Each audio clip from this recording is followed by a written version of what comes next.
Welcome to the Apple Insider Podcast. This is your host, Stephen Robles, and today we're going to talk about the new Macs coming soon, a little Apple VR, and an iPad mini long-term review. Plus, we got some listener feedback and questions towards the end of the show. This episode is brought to you by Truebill and ZocDoc. You'll hear about our friends in a moment. And joining me this week for episode 401, Wes Hilliard. Thanks for joining me, Wes. Hello, Stephen. It's 401, Stephen. Listen. 400th. I was listening as I was editing that episode, and William called me out on that. I realized I don't think I ever said it correct once. I think I said 400th. It was a little mean of William, but once he did it, I was like, okay, all right. I don't know why I couldn't. The proper way is the 400th. Yes. Right? Yes. 400th. That's pure American, and he brought in his Britishness and said, "Oh, you're English. It's bad." You know. I don't know why I said it that way. It was very strange. Usually, HomeKit Insider is where I mispronounce everything, but no. In honor of the 400th episode. 400th episode. Oh, it's terrible. Well, now we're at 401, so I never have to worry about that again until we get to 500. But that's a ways off, a couple of years off. As we've been doing at the beginning of every show, want to give shout outs to those who have given us 5-star reviews in Apple Podcasts. And there's been a bunch of you. Thank you guys so much. And from all around the world, we had Henry Ty from New Zealand, Lee Cantwell from Great Britain, from Williams' neck of the woods, Jaggy177 from Australia. A lot of Australia and New Zealand. That's pretty impressive. Mike Oresti from USA. And the rest of these guys are from the USA. KMS GMS Tech, XSMI, Mike Ellie, CTC2, I think, and then 91 SCCJ, all from the USA. So thank you guys for some 5-star ratings and reviews. It's pretty cool. Now, this next thing, I snuck this in here right before we get to the news. I wanted to talk about the big game, because you're not allowed to say what it's actually called. But did you watch the big game, Wes? Are you a football fan? I barely care about football. I could care even less about the NFL. College football's where it's at. Right. I want to hear that band music. Yes. It's just silent sadness in any NFL game I've ever watched, and it bothers me. All right. That's a good point. I'm not a huge sports fan, I don't watch sports pretty much ever. But for some reason, I like watching the Super Bowl, mostly for the commercials. You know, there's interesting Marvel trailers. And I'm always curious. There was a lot of crypto commercials this year. Did you actually watch it? Did you watch the big game? Oh, no, yes. We had it on. I was there. I actually sat down for the commercials and got up to get food during the game. So that's kind of my MO as well. There were a lot of crypto commercials. A lot of people trying to get into crypto. The Coinbase one, I saw some people praising that, and I was like, man, that what a waste. But apparently, enough people knew to scan the QR code that was on the screen for $18 million to crash the website. I mean, it wasn't 12 people who crashed the website, so I can't imagine. Like that's kind of wild marketing right there. What you'd call viral marketing, I guess. Yeah. So if you didn't see it, so Coinbase bought an ad for the Super Bowl, which is millions and millions of dollars. And the whole ad was just the QR code bouncing around the screen like the Windows logo or like the old DVD player screensaver. And it just bounced around. I was like, I don't know who did this, but that's a bold move. And if they go the entire commercial, never mentioning whose commercial this is, I'll say that is bold. Yeah. But right at the end of the commercial, they throw up the Coinbase logo. And I was like, okay, I see what you did. Yeah, it could have almost been their 1984 moment, but no, they had to cop out at the last second and say, just in case you guys don't know what a smartphone is. Right. The funny thing about this and the backstory is I heard this on CNBC or somewhere, but the CEO or whatever guy's running Coinbase over there, he's really adamant about the QR code as a technology. Like he is a proponent of the QR code. Like we're bringing it back and Coinbase is a part of it. And it's just like, dude, like I get it. I guess like you can't NFC tap your TV to access Coinbase, but I don't know. It's just such an odd technology to be so adamant about in 2022. And companies have been pushing this for more than a decade. I know in China and a few other countries like QR codes are just normal everyday things, but in the United States might as well not exist. Yeah, and I have people and clients really want to do QR codes like big time. And the struggle is if people don't know how to make a QR code with like shortcuts on the iPhone, there's so many websites and third-party services that will let you make a QR code but then charge you for a number of visitors to that link. Oh, that's lame. It is really lame. And so we have a video actually on the Apple Insider YouTube channel on how to make a QR code using shortcuts on your iPhone. It's really simple. It's like a 2-step shortcut, but please do that. Don't use a third-party service because you're probably going to have to pay for something eventually, and it's not worth it. So the only thing I want to mention about the big game is we were actually camping this past weekend, not at home, and there were some people on this camping trip that were big football fans, and again, I like to see the commercials. So we actually brought a projector that I plugged into the camper hookup outlet, and to power the projector, I used my iPad mini with a dongle, a USB-C to HDMI dongle, and I used the iPad mini, ran the Peacock app, paid for 1 month of Peacock service. I canceled immediately, and then you still get the month, that you paid for. Right. So most of America did that, yes. yes. Yeah, exactly. So streamed it using the Peacock app on the iPad mini, connected it to the projector, and then Bluetoothed to a JBL speaker, battery-powered speaker, and it was a great little setup. The chapter art will be the setup that we had camping. We were able to watch the whole game. I will say the iPad mini battery, it threw up a 10% left. I mean, I had it at 100% at the beginning of the game, and it got to like 10% right after halftime. So, powering that HDMI out, and there's a lot going on there. Yeah. There's a lot going on. I was also hotspotting to my iPhone. It was one of the rare instances I kind of wished the iPad mini had its own cellular connection, but I didn't spring for that. So it was hotspotting to my iPhone, running that HDMI, powering the projector. So I did have to plug in the iPad mini to power, a little over halfway through the game, but it did great. The streaming worked like 95% well. It froze a couple times for a couple seconds, but we were in like the wilderness. I had like 1 bar of 5G E, which on AT&T is basically LTE. But the whole experience was pretty fun, and so got to watch the big game out there on a camping trip. Yeah, I saw that photo, and it looked like something straight out of an Amazon product page. Yeah. You get those 5 images they show you, and one of the projector images is someone in the forest with a TV projector, and yeah, it was pretty cool. Yeah, exactly. One of those perfect moment use cases that'll never arrive again, but it was really cool. Yeah, exactly. A new iPhone 14 rumor, leaker YEUX1122, he's on the Korean blogging site Naver, has claimed that the 8 gigabytes of RAM has been confirmed on the iPhone 14 Pro line.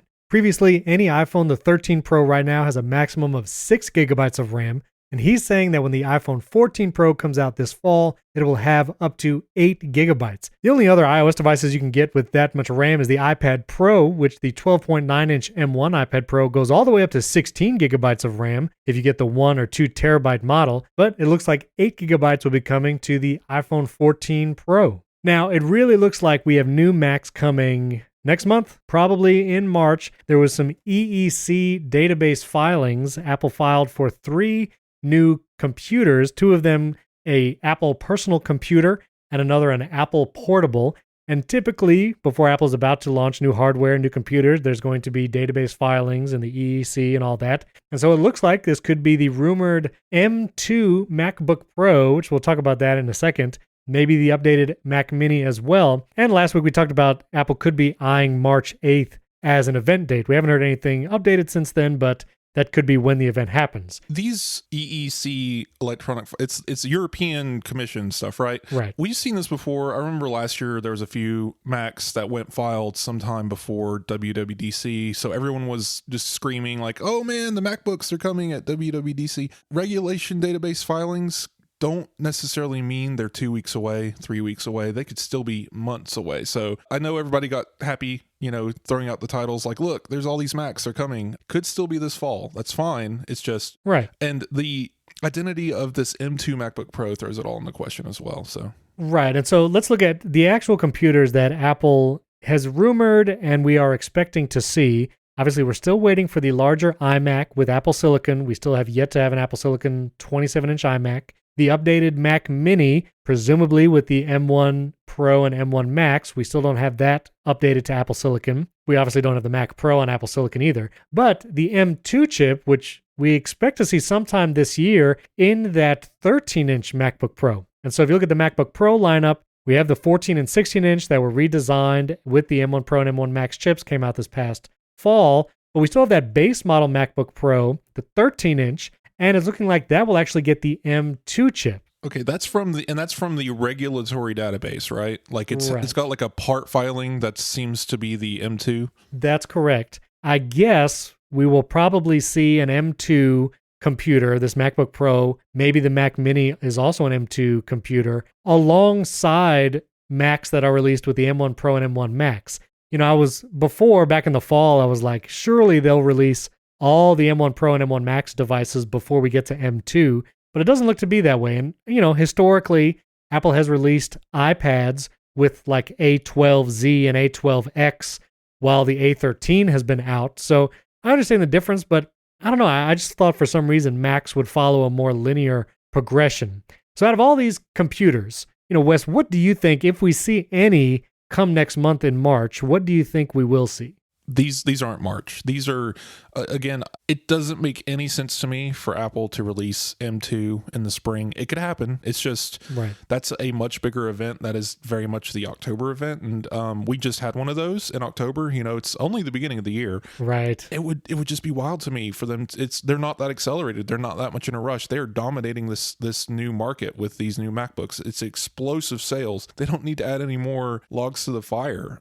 That's true. From that perspective. But if the technology's ready, it's ready. Apple likes to release things when it's good to go. I'm just not sure. Like you said, like the storytelling standpoint, why would they release the M2 before the M1 series is done? Again, regulatory database doesn't mean too much except for that these computers do exist. So that's great. But a lot of filings like this have code words type stuff. I'm not sure exactly what identification number identified that M2 MacBook Pro, but I have a feeling some of that might be fudged, just because, again, it doesn't make any sense.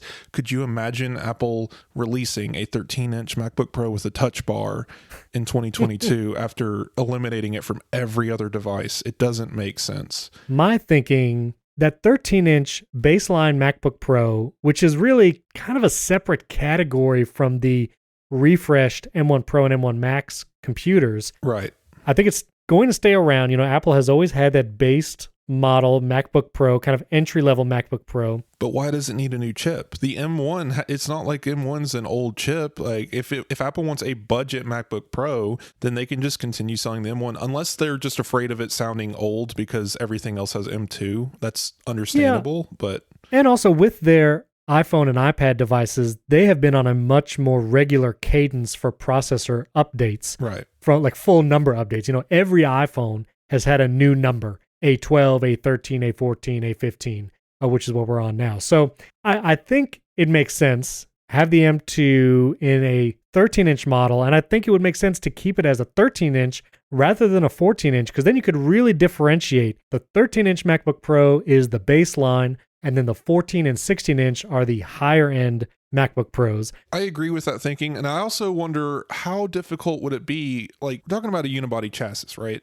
Chassis, whatever you want to say. Yeah. That keyboard well with the touch bar, it's not integrated into the laptop, right? So they could just make a keyboard that size with full-size function keys and stick it in there. I mean, if someone's out there, tell me I'm wrong. It's like, oh no, the touch bar is as a supporting column for the MacBook Pro unibody. I don't know, but No. I mean, you have the MacBook Air that even if they don't make full height function keys, they could still put the half height and make it just like the MacBook Air, where the Touch ID is, a separate button.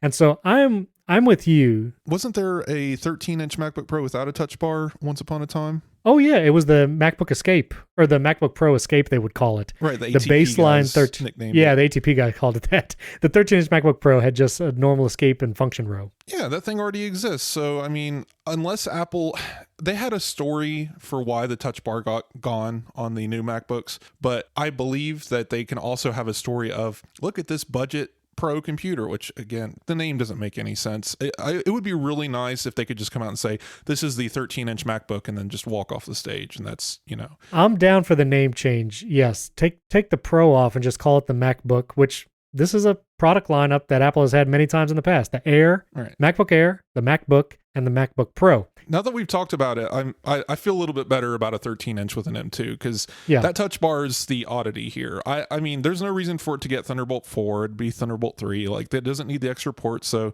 yeah, a 2-port 13-inch MacBook Pro with a fan and an M2, that sounds like a good product at like $12.99 or whatever it is. Yeah, and I could see them maybe bringing MagSafe to even that base level MacBook Pro. But I do agree with you. I do not think that touch bar is going to stay there. I really don't foresee why Apple would keep a touch bar on a MacBook Pro in 2022. And so I'm going to say no more touch bar when they refresh the MacBook Pro, or if they just call it the MacBook. Yeah, your original question was, what do I expect in March? Well, I told you what I didn't expect in March.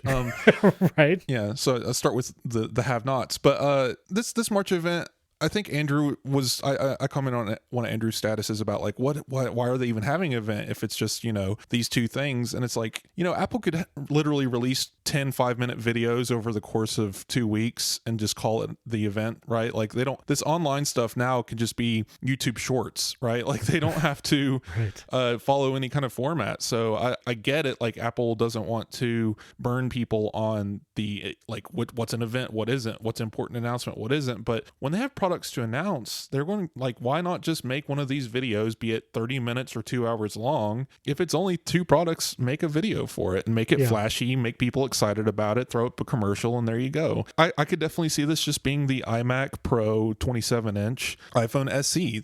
That's fine. Maybe throw some AirPods in there. And maybe the Mac Mini with M1 Pro and M1 Max. Right. So here's my wild prediction. I'm going to move to the iMac Pro, which Ross Young, who is a supply chain leaker, he said that we're going to have to wait for an iMac Pro to come in June, which looks like, WWDC announcement, iMac Pro Mini LED, that'll be the larger iMac.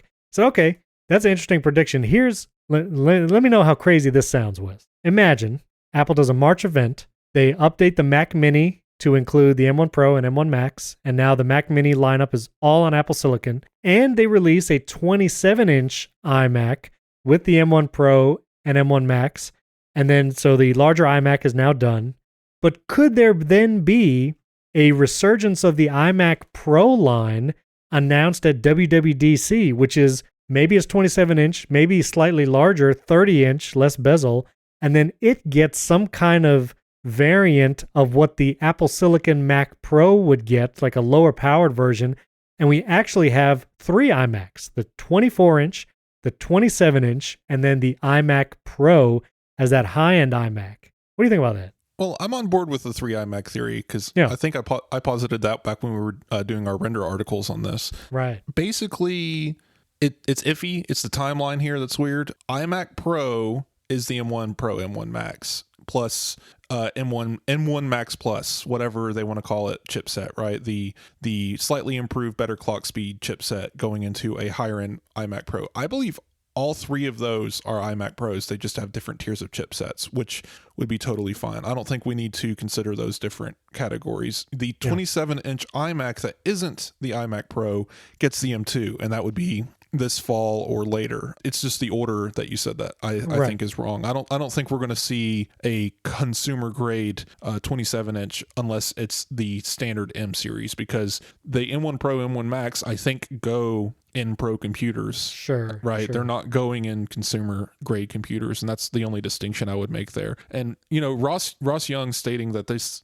iMac Pro with a better display isn't coming out till later in the year, that's fine. I mean, March to June, Apple could easily still announce it in March, announce pre-orders a month later, and then ship them. Like maybe get 5 out the door in May or something, but right. I don't see the urgency here. Again, last time Apple announced something too early, what was it, the HomePod?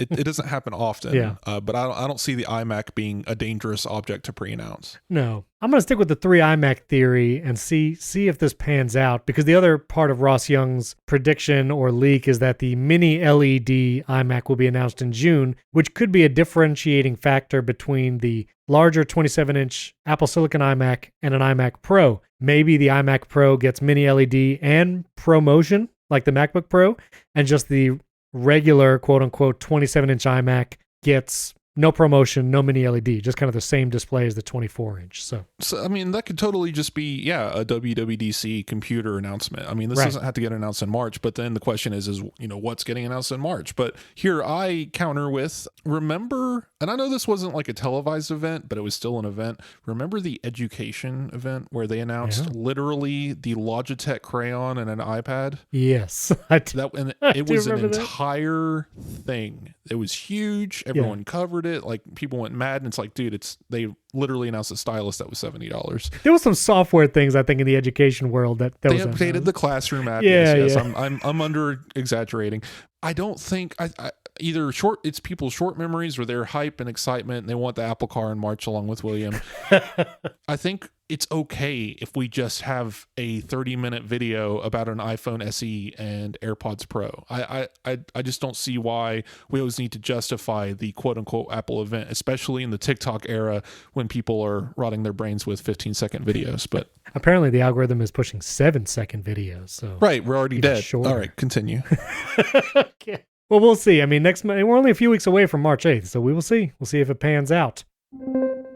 This episode is brought to you by ZocDoc. Listen, there are lots of doctors out there. You got specialists, primary care physicians, but the ones that really matter are the ones who actually take your insurance. With ZocDoc, you can focus on doctors who are in-network, putting you on a path to see the doctors who are right for you. Picture the scenario with me. You've probably gone through this yourself, but you actually make an appointment, you call a doctor's office, you wait on hold, talk to receptionists, appointments are weeks out, and then when you finally get to your appointment, you find out that doctor doesn't take your health insurance. It's one of the most frustrating experiences. Well, you never have to experience it again, nor do you ever have to call to make an appointment again when you use the free app from ZocDoc. Yes, ZocDoc is a free app that shows you doctors who are patient-reviewed, take your specific insurance plan, and are available when you need them.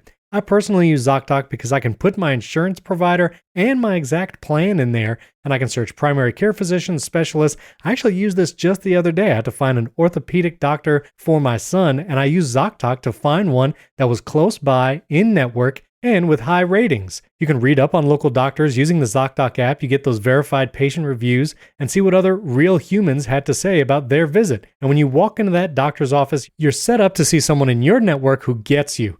So go to ZocDoc.com/AppleInsider. You choose a time slot and whether you want to see a doctor in person or you can do a virtual video visit. And just like that, you're booked for an appointment. Every month, millions of people use ZocDoc. It's my go-to source whenever I need to find and book a doctor. In the chaotic world of healthcare, let ZocDoc be your trusted guide to find a quality doctor in a way that is surprisingly pain-free. So go to ZocDoc.com/AppleInsider and you can download the ZocDoc app totally for free. And then start your search for a top-rated doctor today. Many are available within 24 hours. That's ZocDoc.com/AppleInsider. ZocDoc.com/AppleInsider. That link is in the show description. You could just click it there. Our thanks to ZocDoc for sponsoring this episode. I wanted to mention Mark Gurman in his Power On newsletter, which comes out every Sunday, talked about Apple VR a little bit, talking about what kind of experience you would have as a user of the Apple VR headset, even when it comes out. We mentioned Reality OS and how that leaked last week in this show. But Mark Gurman was saying, as you wear an Apple VR headset, obviously if you wanted to FaceTime with someone or interact, there could be no camera on your face because you're wearing a headset, which he says would be solved with Memojis, which I think we've mentioned on before. You know, Apple has been pushing Memojis for a long time. Many events now like feature Memojis prominently, either on screen or like last year at WWDC, the whole invite was like Memoji faces and background behind Tim Cook as he spoke. So you got Memojis in Apple VR. And then he also mentioned the use cases would be group entertainment, gaming, and FaceTime. Again, FaceTime with Memojis, but the heavy use of SharePlay, like experience music together, so you can listen to music together, and then movies and games. That would be a large part of the Apple VR experience, which we've talked about. I think fitness is also going to play a role in that. The Meta Oculus, is that what it is now? The Meta Oculus? No. Oculus is dead. They killed the cool name. Yeah, they killed the good name. So it's the Meta. Yeah, it's Meta Quest. Meta Quest. Facebook, what are you doing? Johnny Quest's brother. Yes. Yeah. It's not good. It's not good. That commercial during the Super Bowl that came up, Meta Quest, and everyone's like, what are they talking about? I was like, no, it's the Facebook headset. Just call it that. It's fine. Yeah. Facebook. Anyway, or Meta. Can you imagine Memoji? Are we getting legs in the next update? Do we get Memoji? Do we have to choose their pants and shoes? It'd be like a Me from the old school Wii console, the Nintendo. Say old school like it wasn't 2008, but it seems like 1,000 years ago. Okay, it does. A different time for sure. it hurts me to think, oh no, oh my God, the Switch came out in 2016. What are we doing? Wow, that's wild. Anyway, moving on. Yeah. Memoji are an interesting concept. I wonder if Apple's going to give us more details, higher resolution, textures, stuff like that. Like, are we going to be more blobby blob kind of characters in these VR environments? The idea that the headset's going to use, because this thing's basically a giant sensor you're wearing on your head. It can see your eyes, cheeks, mouth, nose. Like, it can see facial expressions from that top-down angle. So it could incorporate that into real-time communications that way. That's fine. Just odd to think that, again, like, what's the thing here, right? Because Gurman said both things now, that Apple is vehemently avoiding the idea of a metaverse, and now he's saying or I don't know if that was him, we're preparing Memoji for metaverse like FaceTime group calls and share play. And it's like, I think it barrels down to the fact that I don't think anyone knows what the metaverse is. Right Because it still doesn't exist. Guys, Horizons isn't metaverse. It's just The Sims and VR. It's not the metaverse. We're getting there. There are people spending millions of dollars on fake properties. So obviously something exists, but I just don't understand what Apple's play is here with the VR headset and Memoji. And like, has Memoji caught on? Do you still use Memoji talking to? I never use Memoji ever. I'm sorry. I just don't. I don't use the stickers. I don't use it in FaceTime. I think it's come up a few times. Like, I've messed with it, or like be in a FaceTime call and be like, hey, look, I can make myself a cat. But it's very much a toy. And I wonder if Apple needs to find a way, and this might get into Clippy territory, might get dangerous. Is there a way to implement it more, that it's in your face, it's there, like in this ecosystem where, hey, this is a feature on the iPhone that uses Memoji in some way? I don't know. It just seems like such an out of place thing, because right now pretty much the only place that Memoji exists is when you open the emoji thing, emoji picker, and it just happens to have some stickers there. And then, in FaceTime, it's kind of prominent, if you choose the filter thing. I find, again, I don't use Memoji a lot, but I do have friends that use it all the time, and like doing the live Memoji in FaceTime. I also think there's a use case where maybe you just woke up, or maybe you're about to go to sleep, but you're going to be on a FaceTime call, but you're not in a necessarily presentable state of appearance. I think I've seen people kind of use it in those contexts, so they don't have to show their actual face. They just show the Memoji, which is imperfect, because if you move just the wrong way, the Memoji disappears and you just see the person's like actual face. Yeah, no, Steven, it's going to be like the Jetsons, where they just put a plastic head over your head that's bigger when your hair's bad. Russian nesting doll of Memoji. Just all over. Right. Yeah.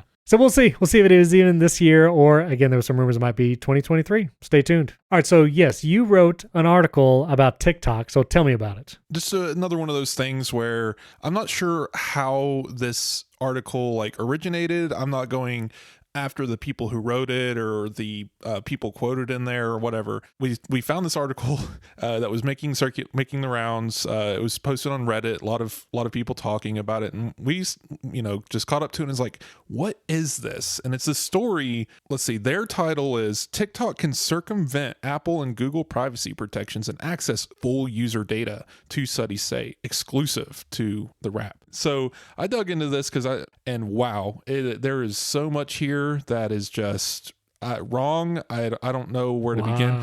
It's just really saddening to me that, like, again, this is a primary news source for some people, I'm sure. It's a thing that exists on the web, and there's just a lot of scare words in here. Long story short, I just wanted to bring it up because they take definitions of things, like they get legitimate quotes from like experts, but they're like, this expert says the TikTok app acts basically like a web browser and is able to pull information from the web, converting it from the web to the device, and it's able to access anything that the app can see. And it's just like, and so they took that and said that means that the app can transform into whatever it wants to at any moment and circumvent Apple's app protections. On top of that, my goodness. Yeah, no, it gets worse. It gets worse. So yes, every app accesses the web and pulls information in, especially web apps. And that's what this app is. They were actually scaremongering the fact that this app was built using few library tools from Apple and Google, right? So basically a web wrapper, an app in a web wrapper. We call them web apps. Right. Funny enough, right? It's totally normal thing. A lot of big companies do it, like Facebook, YouTube. But because they're talking about TikTok and they're so bad, this is a bad thing. They're using their own secret code in order to bypass Apple's and Google's own programming language, so they can't be audited. I recommend go read what I wrote, click on the link, and understand that everything you read in there is pretty much not correct.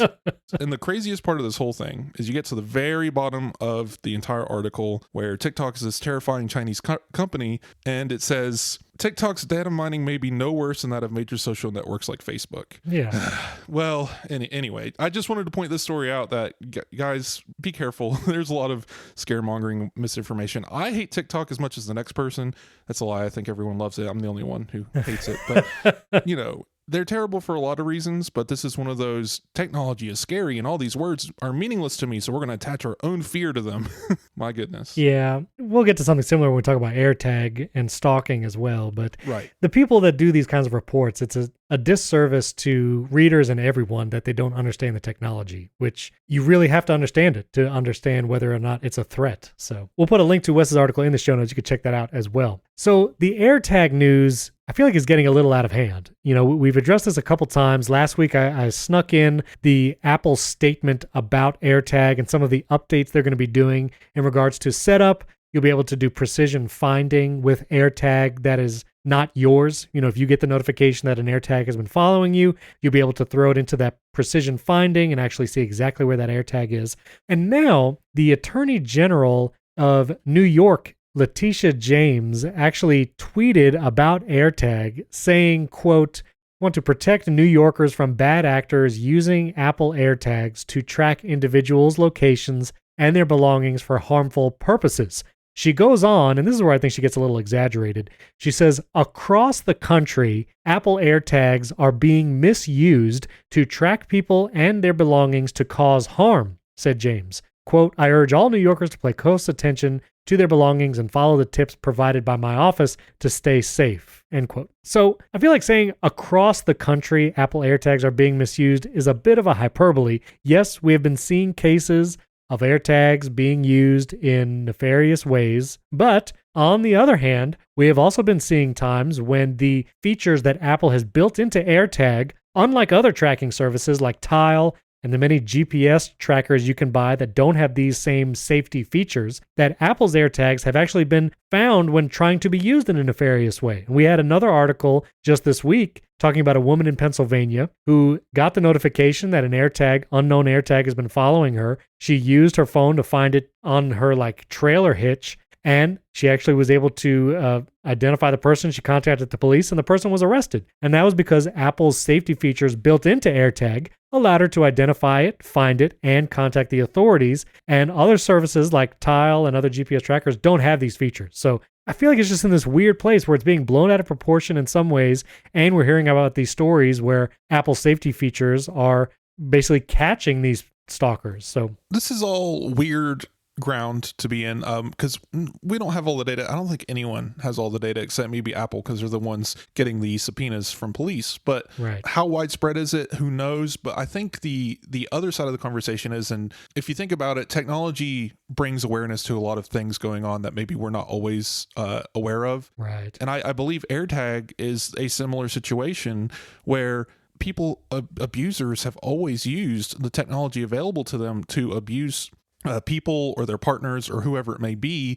Technology not just being AirTag. I mean, I remember reading when the smart home became a thing that abusers would use smart locks and thermostats to basically control and dominate their partner, because the partner wouldn't have access to controlling the thermostat and he could just turn it up to 90 degrees. AirTag goes back to the same thing of the technology has existed for a long time. It just so happens that Apple made the first one that I know of that goes out of its way to alert people of its presence. So The reason why we're getting all these stories isn't because Apple released AirTag. It's because there's people out there using tracking beacons to track people in abusive ways, and people are finding out because the technology works, and people are finding these AirTags and reporting it to police, and they're reporting it to journalists and getting the news out there. Yeah. Probably because it's an Apple thing. Yes, the Apple gets the headlines, and it's actually pressuring other companies to address this. Tile and Samsung have both released updates with anti-stalking features.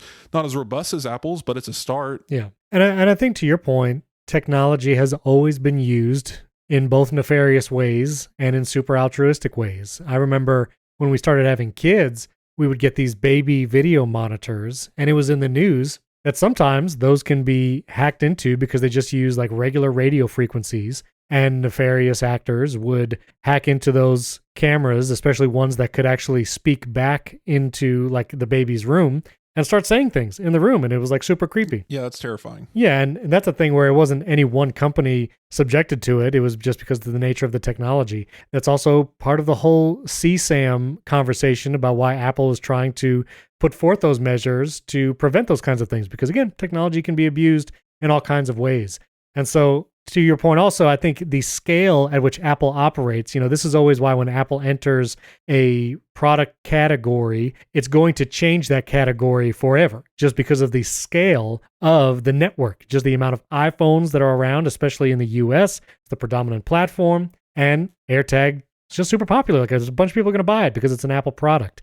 And so because of that scale, it does reveal all those bad actors, as well as, the good stories about, actually these features that Apple built in has actually stopped this person, and that person, got picked up by authorities. So yeah, that man in Pennsylvania had a protective order against him for this woman. He was a known abuser and stalker, and he claims, of course, he had no idea how the AirTag got inside of a trailer hitch that belonged to him. But it's not like you're going out in the street and there's AirTags just laying everywhere trying to track you. It's just the people who want to do bad things will find a way to do it one way or the other. And I think the existence of AirTags doesn't promote that behavior. So removing AirTags from the picture, they're just going to go find a different tracker. Yeah. And so I will link to the Apple Newsroom article as well. I just mentioned it briefly last week, all the updates they're going to be doing to prevent unwanted tracking and all that. So link to that and also to the articles that I mentioned will be in the show notes as well. This episode is brought to you by Truebill. Listen, we all have to deal with subscriptions. There's subscription services for streaming, for apps, for different kinds of internet services. And when you sign up for those subscriptions, especially when they have that free trial, it's so easy to forget that you signed up and you forget to cancel. Well, you can solve all of that with Truebill. Truebill is the new app that helps you identify and stop paying for subscriptions you don't need, you don't want, or that you simply forgot about. On average, people save up to $720 a year with Truebill. And because companies make subscriptions hard to cancel, Truebill makes it incredibly simple. You just link your accounts and Truebill will cancel your unwanted subscriptions in one tap. Yes, I said that right. Truebill will help cancel your subscriptions in one tap. And they use Plaid to connect to your accounts, so it's totally secure and private. And your Truebill concierge is there when you need them to cancel those unwanted subscriptions so you don't have to. I personally started using Truebill, and I love it. Again, I've used the story before, but I pay for a storage facility here in Central Florida, and the month-to-month price actually went up, and I didn't find out from the storage company first. I found out because Truebill alerted me as soon as it charged more for that monthly subscription. Truebill sent me a notification, and I found out that it went up in price. And so Truebill will let you know when subscriptions change cost and will help you cancel those unwanted subscriptions. Truebill has over 2 million users, and it has helped them save over $100 million. It's like Jennifer B., who says, with your help, her family has saved $587 a year on unnecessary subscriptions. So don't fall for subscription scams. Start canceling subscriptions today at Truebill.com/AppleInsider. So go right now, Truebill, Truebill, Truebill.com/AppleInsider, and it could save you thousands of dollars a year. Truebill.com/AppleInsider. Our thanks to Truebill for sponsoring this episode. And speaking of tracking, I thought this was interesting. Google has actually announced that they're going to be bringing a kind of app tracking transparency to Android. Google plans to introduce updates to Android that will limit the sharing of data across apps and third-party websites. This was the New York Times reporting it. And so this is similar to Apple's app tracking transparency solution, where when you open an app, the app will usually tell you, hey, if you want this app to work really well, you should allow tracking. And it's then that dialog pops up, and I 100% of the time tap Ask App Not to Track. And you can always change that in the settings and privacy settings of your iPhone. But I think it's interesting that Google will be bringing a version of this to Android. They have said it won't be as strict as Apple's solution, that apps and third parties will still be able to get some information from the users to be able to do targeted advertising, which makes sense because, again, Google's main revenue model is advertising. And so they want companies to still be able to advertise well on its platforms. But I thought it was interesting that they're going to be bringing a version of this to Android. They haven't released a timeline or when it's going to happen, but it will be coming soon. Apple built a shed around people's data, right? Like, and put a door in that people can walk up and say, I'd like to open the door and let the trackers in to my data. Google built a cheese grater around their users' data, and I go read these technologies. It's very much a half measure. They're basically saying we're giving you all of the promises with none of the actual wins here. I don't see how this is really that much better. I guess anything's better than nothing, but sure. And it still did hurt, like, the stock market. I guess it's barely a thing to actually use for these trends because the wind blowing can change the stock market. But Facebook, saw a pretty big dive on this news, and even though it's Google and it's a half measure, but because Google isn't going as heavy-handed as Apple, and they kind of take pride in that in their description, right? And I believe even Apple's probably isn't even enough yet. Like, it's kind of crazy because they can still get specific identifiers, and it's basically Apple's system is in place to say you can track certain data points using a specific system that we've implemented, because the systems that ad agencies and trackers developed were way too nefarious and way too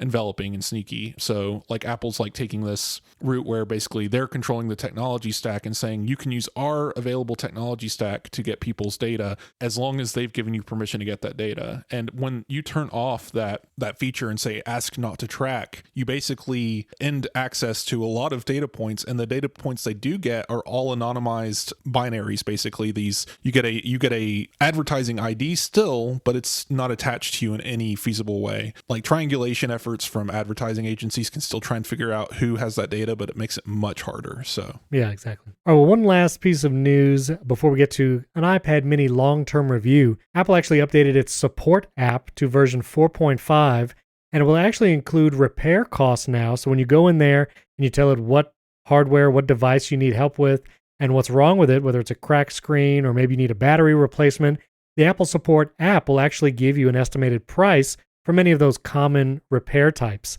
I wanted to mention this because the Apple Support app is really a great resource. I mean, that's also where you can schedule Genius Bar appointments in a physical Apple store if you need to go in and bring a device. And I find that most common users, just regular people, are not aware of this app. I don't believe this app comes pre-installed on an iPhone. You have to go and download it from the App Store. It's free, it's directly from Apple, but it's not something that's like readily available. And I don't think Apple actually surfaces the support app very well to its users. I think that Apple should do more of like, hey, get this app, because if you ever need help with your devices, this is where you go to do it, whether that's support via messages or phone or making an appointment for the Genius Bar. So great update to the app. And I would say if, your friends and family who maybe need help with their devices, need tech support often, maybe for hardware, the Apple Support app is the resource for all of that. And I just think it should be surfaced more, made more obvious that that's something available. Every user should have the Tips app that comes. I know a lot of people just delete it and throw it away and never look at it. There's a lot of good stuff in there, and it has like videos that tell you how to do stuff. And if you're someone who doesn't know technology too well or is a casual observer, that thing has a wealth of information that you don't have to dig through 30,000 blog sites to get to. That and the support app, I agree. It's just a really good resource. Yeah. I believe the only time you ever see the support app is if you go on a website to ask Apple for help and then they tell you to download the support app. So that's about the only way people find out about it. Right. I don't think you can make an appointment like at the Genius Bar using the Apple Store app. You have to use the support app, and I'm not sure if people know that. Is that right? I know. Well, the Apple Store app is weird. I remember it does have functions for finding out session times and stuff, but you can't do specialists there.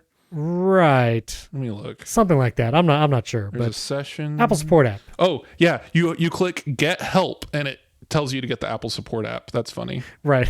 There you go. Okay, so I wanted to do a long-term review of iPad mini. So I'm looking back. I actually got to do the big review for Apple Insider, both the written review and the video. I'll put the link to that in show notes. The review came out September 29, so that's about 4 to 5 months ago. And I still love my iPad mini. I often tweet images of where I'm editing this podcast as I'm doing the weekly show. A lot of times it's not in a typical office situation. I've edited this show in the car, waiting for my kids at their dance class. I've edited podcasts all over the place. And so when it comes to use case for the iPad mini, it has become my main podcast editing machine, and the thinness, the lightness, the form factor, I still love everything about it from that perspective. And like I said, been my main podcast production machine, not recording, but editing, producing, and all that. It has been an entertainment consumption device. I like watching things on there. I'll read ebooks and articles on the iPad mini. Being so light and so small, very one-hand operation friendly. Really love the iPad mini for that. And it's been great for travel. I've gone on a couple trips, like I mentioned at the top of the show. Used it on a camping trip to stream the big football game on a projector. I used the iPad mini for that. Then I could have done that with my iPhone with some weird dongles with Lightning to HDMI, but USB-C to HDMI, it's a lot more user-friendly, got more dongles, and it was a great device to use when traveling like that. It didn't take up much room in a bag or a suitcase or anything like that. So I love the iPad mini. A couple things I will say I hope it gets maybe in the future, although I'm not sure if it ever will. I do miss ProMotion coming from all the other devices I have that use ProMotion, my iPhone 13 Pro, my iPad Pro, now the MacBook Pro. All the devices have ProMotion, and I do notice it when I first pick up the iPad mini after using any other device.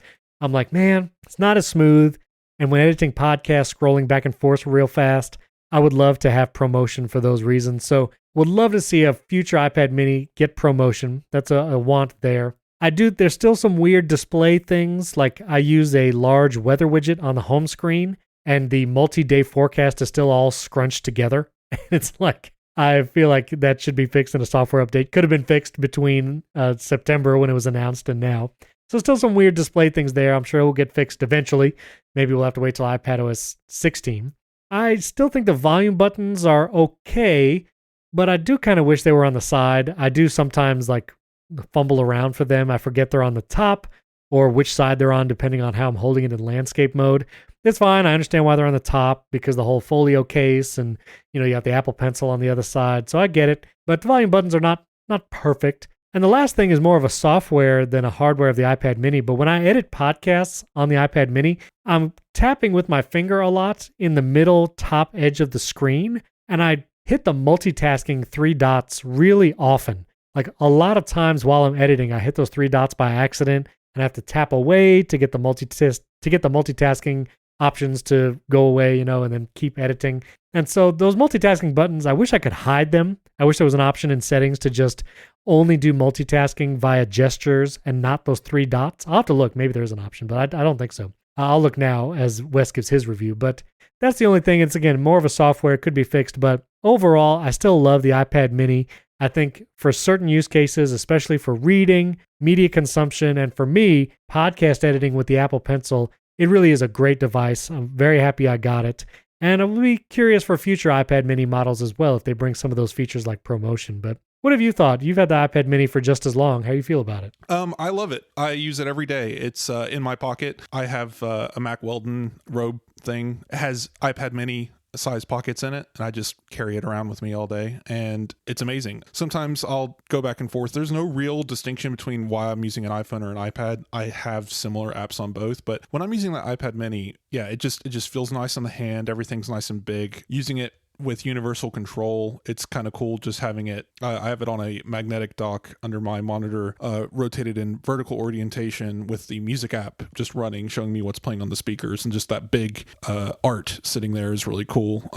So it's just good for viewing things, reading things, seeing information, and I just like the way it feels in the hand. I don't really have any complaints. The volume buttons are odd, but I understand why they're there. I hate taking screenshots on it because I never hit the right button. Right. I need to remember remember that the Apple Pencil takes screenshots. I always forget that. Oh, yeah. No, it's really cool. I wish I used the Apple Pencil more with note taking, but I need to find a way to maybe if only day one let me use natural handwriting to write in the diary, that would be a cool use case. But I haven't found too many reasons to use it that way. But as a just general media consumption tablet, like this is the best iPad that has ever iPadded, which is a quote from John Prosser on Twitter that you replied to earlier. I did see that. So no, it's really fun. I definitely think this is a 10 out of 10. Like you said, the only thing that could make it better is if it got promotion, which I understand why it's not here. It's already a very expensive tablet, and I don't miss promotion. Like, I guess I notice the difference. I'm not looking for it either. My eyes have never really figured out what screen refresh rates are. Like I mentioned before, I'm never the guy that notices frame lag in a video game, and I'll have someone walk up behind me and be like, dude, you're like at 17 frames per second right now. I'm like, it's just a video game on a screen. I don't know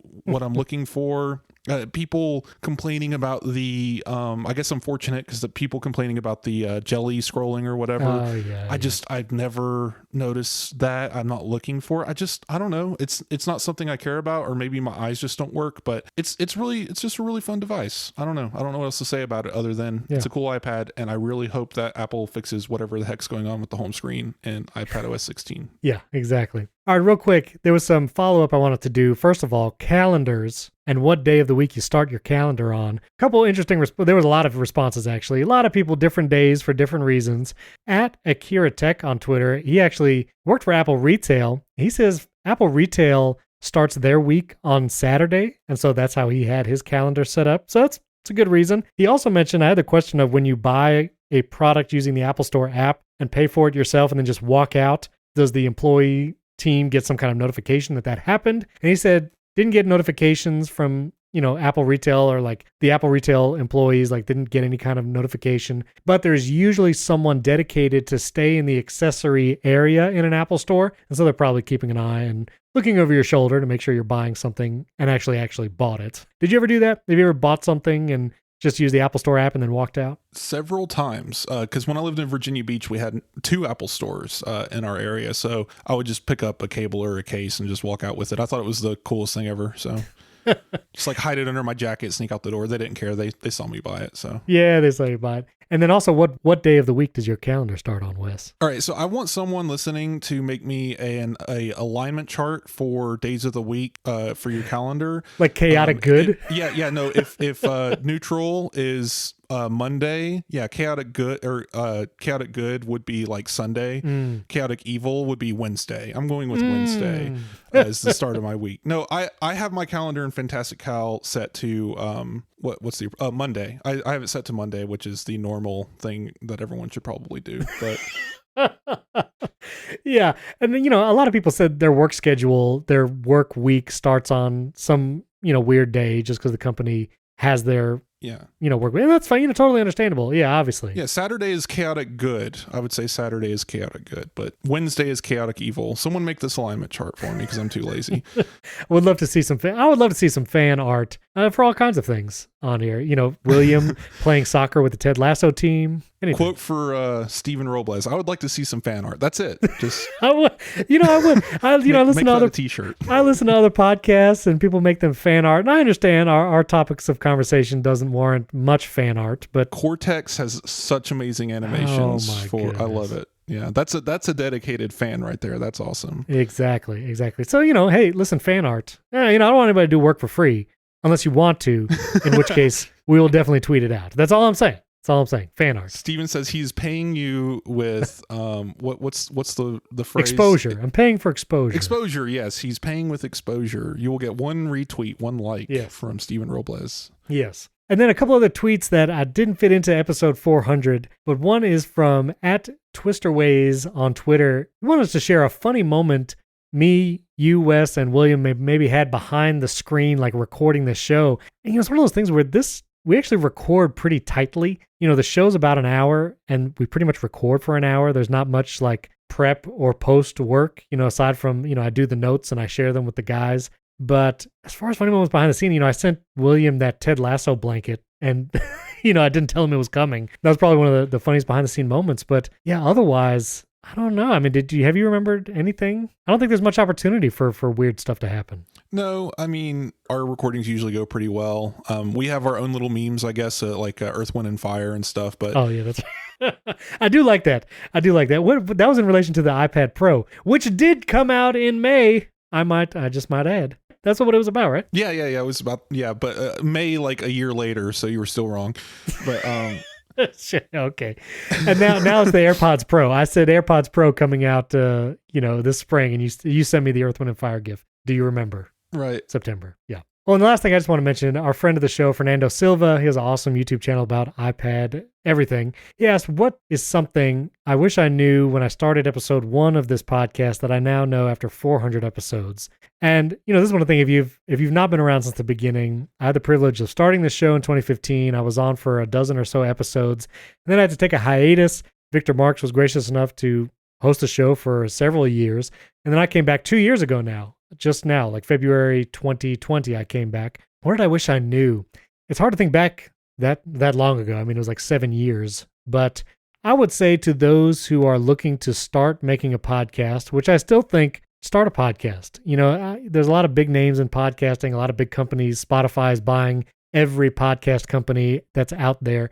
But I still think that this medium of podcasting is special and unique. And I think it's still a good place. So still start one. And my encouragement, what I maybe didn't know on episode 1 that I would say now is, even if you start getting discouraged about audience or numbers or never getting any supporters, hang on a little longer. Make some more episodes before you give up. This show did not have sponsors at the very beginning.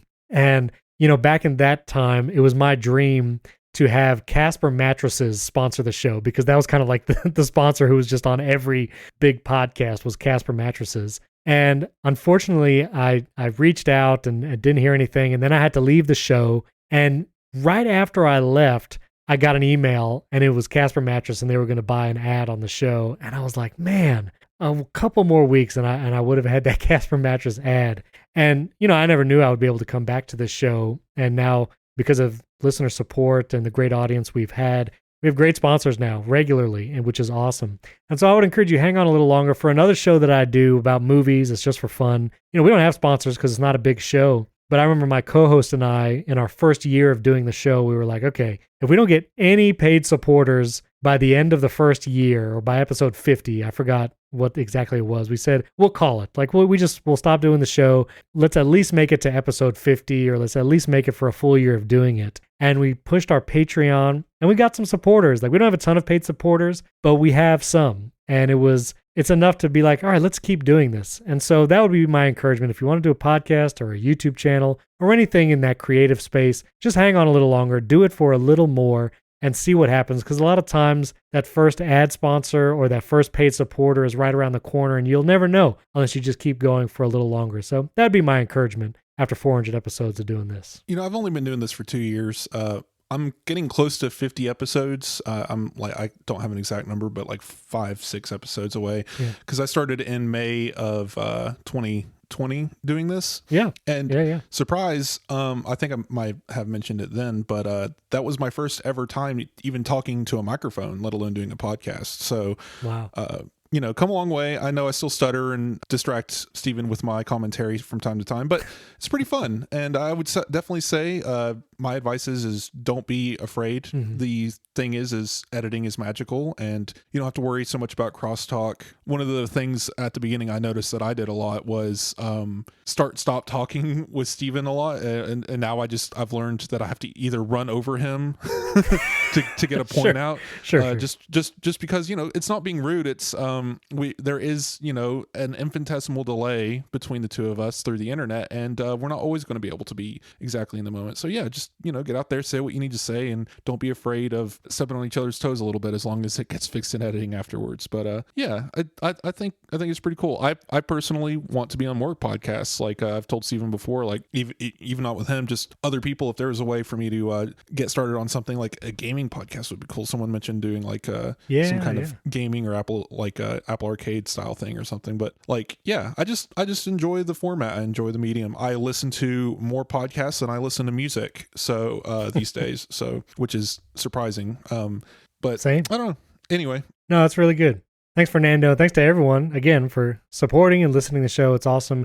Appreciate all those 5-star ratings and reviews in Apple Podcasts. You can still do that. I'm going to be giving those shout outs for a while, so get in there, 5-star rating and review. Also, you can support the show. You get an ad-free, uninterrupted version when you support at patreon.com/AppleInsider, or you can do it directly in Apple Podcasts. Don't forget to check out HomeKit Insider, talking about my home project construction over there. Andrew and I answer a bunch of listener questions on this Monday's episode as well. So check that out. Links in the show notes to everything we talked about and HomeKit Insider and Wes's Twitter and my Twitter. Reach out to us there. We'd love to talk to you. Thanks for tuning in. We'll catch you next time.